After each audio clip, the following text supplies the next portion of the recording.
कार्तिक मास के शुक्ल पक्ष की द्वितीय तिथि को मनाया जाने वाला हिंदू धर्म का पर्व है, जिसे यम द्वितीया भी कहते हैं, भाई दूज भी कहते हैं।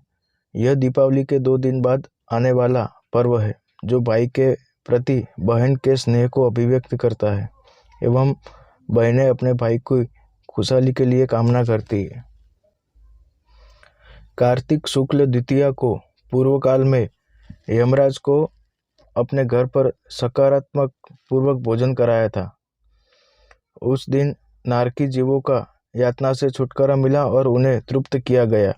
वे पाप मुक्त होकर सब बंधनों से छुटकारा पा गए और सबके सब यहाँ अपनी इच्छा के अनुसार संतोषपूर्वक रहे।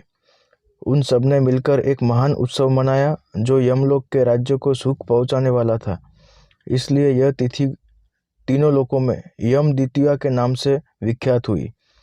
जिस तिथि को यमुना ने यम को अपने घर में भोजन कराया था, उस तिथि को दिन मनुष्य अपनी बहन के हाथ का उत्तम भोजन करता है। उसे उत्तम भोजन समेत धन की प्राप्ति भी होती रहती है।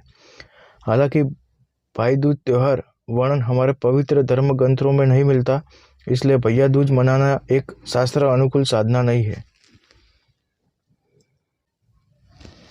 समझदार लोगों को इस तिथि को अपने घर मुख्य भोजन नहीं करना चाहिए।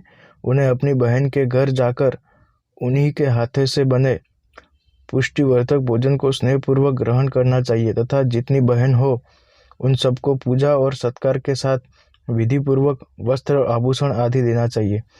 सगी बहन के हाथ का भोजन उत्तम माना गया है। उसके अभाव में किसी भी बहन के हाथ का भोजन करना चाहिए। यदि अपनी बहन न हो तो अपने चाचा मामा की पुत्री को या माता पिता की बहन को या मौसी की पुत्री या मित्र की बहन को भी बहन मानकर ऐसा करना चाहिए। बहन को चाहिए कि वह भाई को सुभासन पर बिठाकर उसके हाथ पैर तुलाए, गंधाती से उसका सम्मान करे और दाल भात, फुलके, कढ़ी, सीरा, पूरी, चूरमा अथवा लड्डू, जलेबी, घेवर आदि यथा सामर्थ्य उत्तम पदार्थों का भोजन कराए। भाई बहन को अन्न, वस्त्र आदि देकर उससे शुभाशीष प्राप्त करे।